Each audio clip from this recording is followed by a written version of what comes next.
Hello, we just got back from seeing Red One. This is the newest action comedy starring Dwayne Johnson and Chris Evans. And so we're just going to share our thoughts and let you know if it's worth seeing or not. So I guess I'll start us off and talk about some of the stuff that I really liked about it. And as a action comedy, it was very entertaining. I mean, what did you think? It was definitely entertaining. It was definitely well done and creative.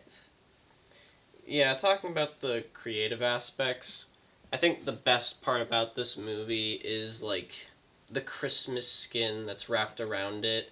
There are some very cool ways that they visualize how some things, like the Christmas lore, kind of work. Like, in particular, I really liked how they showed how, like, the reindeer fly. It sounds kind of silly, but, like, in most movies, they just kind of float. And yeah, there's some really good world building in there. Yeah, it was interesting to see, like, a skinny, fit Santa. As for the comedy, I don't know, what do you think? Because I felt like most of the jokes landed, but there are definitely a few that Yeah. it was like, okay, I think that was supposed to be more funny than it was. It was definitely hit or miss with some. So some definitely were really, like, it was really funny.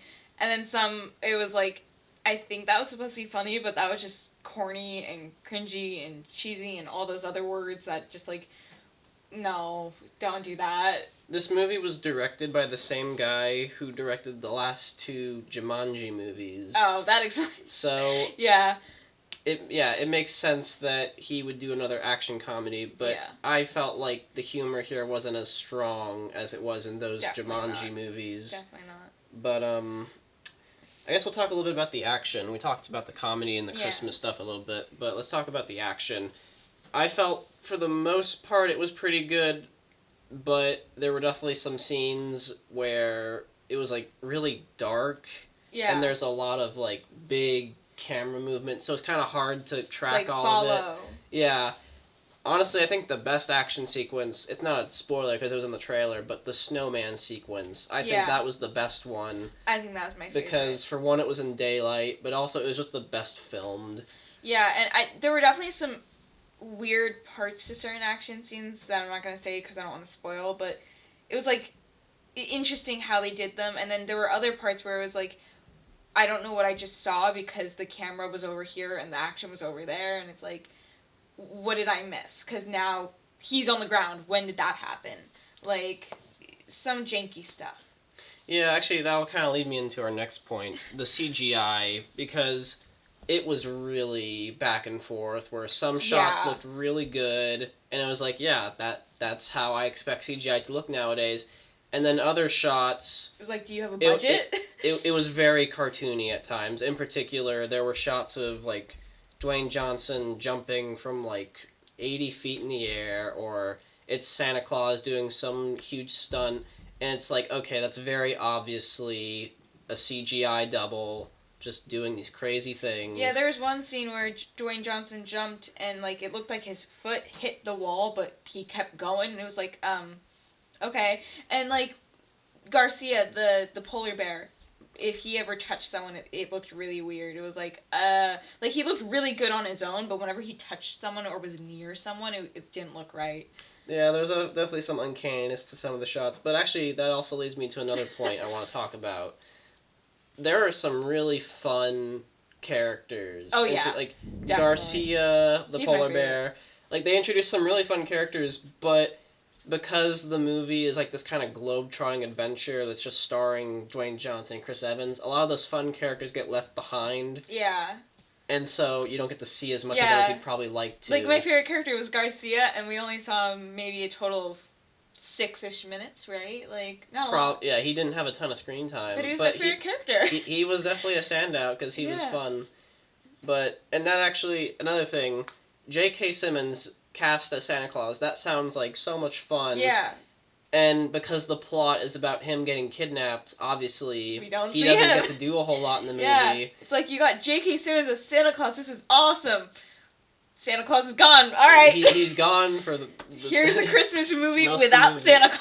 Yeah, here's a Christmas movie where Santa Claus is Disappears. away. Yeah. So, and actually, let's talk about the villain. My For gosh. me, this was the weakest part of the whole film because the villain, I can barely even remember her name. The villain was just not memorable, She was not really interesting. I think the actress did the role well. I mean, that was what the role was. But the role was stupid. Like, going in, the trailer didn't show anything about a villain. It just said, Santa Claus is kidnapped. And so going in, I didn't know what to expect as a villain. Like, they implied that there's, like, some mystery, like, who kidnapped Santa Claus. So I didn't know what to expect. I didn't like it. I didn't like it at all. It was just... Yeah, like, it kind of felt... That was, like, where it was like, is this a children's movie? But because the trailer didn't need to sell you on who the villain is. It just needed to sell you on, okay, Santa Claus is kidnapped, The Rock and Chris Evans have to go save find him. And he's a level 4 naughty lister. Yeah, so you watch that, and it's like, okay, cool. And then you realize, oh, wait, there's a whole villain plot line in this movie. And I didn't think it was, like, bad, but it was definitely the least interesting thing. Yeah. It was, like, every time we cut to it, it was like, alright, I just want to get back to, like, the Santa fun Claus, Christmas shenanigans. And it was kind of like, I feel like they could have done something different, and it would have been much better, or just as good and more enjoyable. Like, I feel like they didn't need the whole whatever her name was. Like... Yeah, and the final battle, I find the final battle to be a bit of a mixed bag because, well, for one, it had the same issue with some of the other action sequences where it was dark, a lot of big camera movements, but also it seems like they set up some really cool things, and there's like these cool moments like oh, it's about to go down, this is going to be so cool. Yeah. And then they just kind of like make a joke. And it's like, oh, so that was nothing. It kind of reminded me of, like, Infinity War, like, Hulk, oh, yeah, he's gonna come out, and then he's like, no, and it's like, Hulk, we want you to come out. It was, like, similar to that. Yeah. I wouldn't say it was quite as bad. No, but it was like, you're gonna do something kind of cool with this? Oh, no, you're not? Okay. Where, like, they tease it, it's like, oh, this is gonna be so cool. They, like, start to deliver it, and then they just do nothing with it.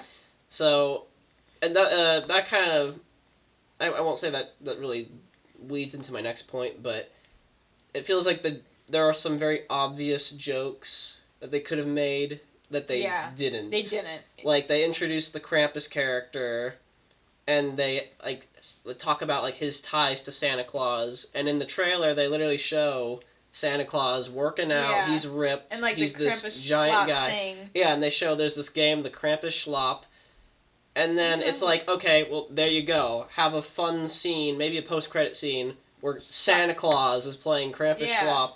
Like, nope. That seems like a very obvious, like, fun little bit, and they didn't Especially do it. with their relation, but, And no end credit scene, by the way. So don't even stick around. There's nothing at the end. Also, we saw it in IMAX. I don't think there was a single IMAX shot It wasn't really worth IMAX.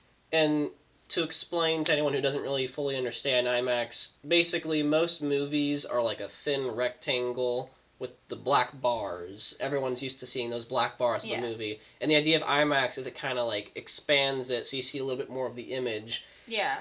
But to see that, the movie has to be filmed with IMAX cameras. This was definitely not. I don't think it was, because for most of the... Usually, you saw the black bar. When a movie is filmed in an IMAX cameras and you watch it in IMAX, usually it fills the screen. This one did not. There were bars. Yeah. So, I don't think it's really worth seeing in IMAX. No. I mean, it was fun, but, like, it wasn't something that, like, yeah, I need to go see this in IMAX while it's in IMAX. It's like... It's just... Especially, I don't think it really helped any of the visuals. It definitely didn't. And it didn't help you track the movement in certain action sequences. Like, you still couldn't track all of the movement. So, it was definitely weird. Yeah, so, overall, I thought it was fun. I thought it was entertaining. The internet has been ripping this movie to shreds. Apparently, there's some weird stuff around it about how The Rock had some, like, weird behavior on set. I didn't think it was bad. I thought it was fun. I don't know why people are being so hard on it. It was creative. It was fun. It was what it was supposed to be. It wasn't the most original. No. On a plot level, at least. On an execution level, it was very original. Yeah, definitely. With, like, the Christmas skin and stuff.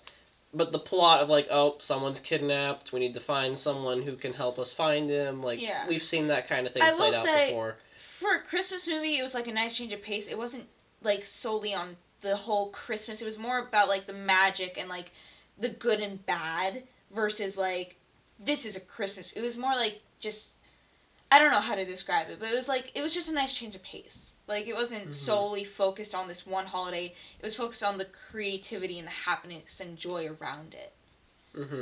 Yeah. So, overall, I would go positive. Yeah, definitely a thumbs up. Definitely a thumbs up. Not 2 thumbs up, just no, one thumbs up. just one thumbs up. Maybe a 1.5. Okay, well...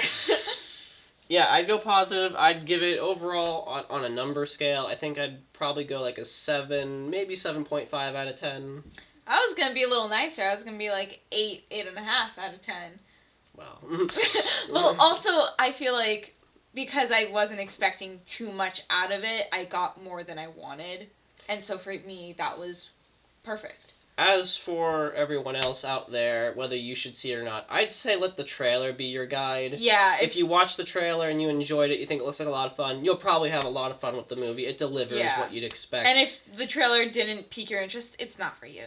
Or if you just thought the trailer looked bad, like you're like, this is just modern day blockbuster garbage, definitely don't see it. It's definitely not going to win you over. No. So... And just remember, don't stay till the end, because there's no end credit scene. Yeah, no end credit scene. So don't waste your time. So... Overall, we go positive. We recommend it. We definitely watch fun. It again. Yeah, it was fun. There were kids in the theater. They were laughing and giggling. So it's a great family movie. So yeah, definitely go out and see if you get the chance. Thanks for watching.